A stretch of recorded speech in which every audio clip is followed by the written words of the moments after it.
महाराज जी, किशोरी जी का दर्शन कब होता है? जब जिया न जाए उनके बिना।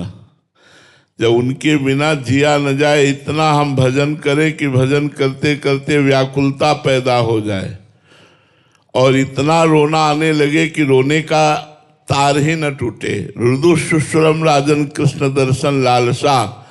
जब रात दिन रोना ही रोना और हा प्यारी जू, हा प्यारी जू, हा प्यारी जू निकले। प्रिया जो बाप के बिना रहा नहीं जाता। एक लालसा, सब कामनाएं नष्ट हो गई, शरीर भाव भी छूट गया। एकमात्र वो रुदन चालू है केवल प्रियाजू के दर्शन के लिए। तो बस फिर प्रिया दर्शन तभी प्राप्त होता है।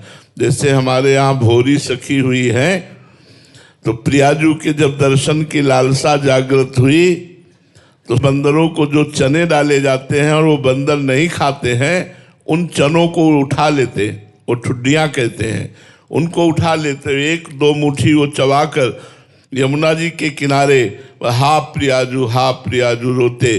तो प्रियाजू ने राधा वल्लभ गोस्वामी जी को स्वप्न में आदेश किया कि हमारे भोलानाथ जी भोरी सखी यमुना किनारे विरह में व्याकुल रहते, उनको भोजन की विशुद्धि नहीं रहती, मुझे भोजन पहुंचाओ।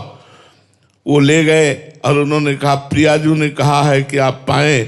तो उनको और रुदन आया कि आप जानते हैं कि मैं आपके लिए रो रहा हूँ, फिर प्रसाद देकर आप हमें फुसलाना चाहती। थोड़ा प्रसाद लिया और यमुना जी को प्रदान कर दिया, फिर रोने लगे, हा प्रियाजू, हा प्रियाजू। इतना रोते कि ब्रजवासी जन कहते कि प्रियाजू मिल जाए इन बाबा जी को।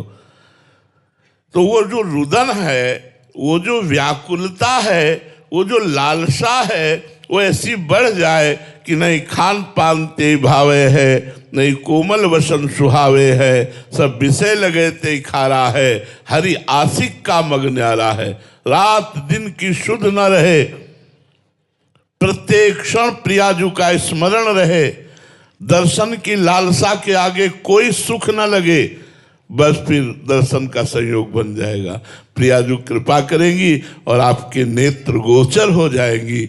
जो त्रिगुण माया का पर्दा लगाकर खेल रहे, वो त्रिगुण माया का पर्दा हटा और सामने दिखाई लाडली लाल देंगे।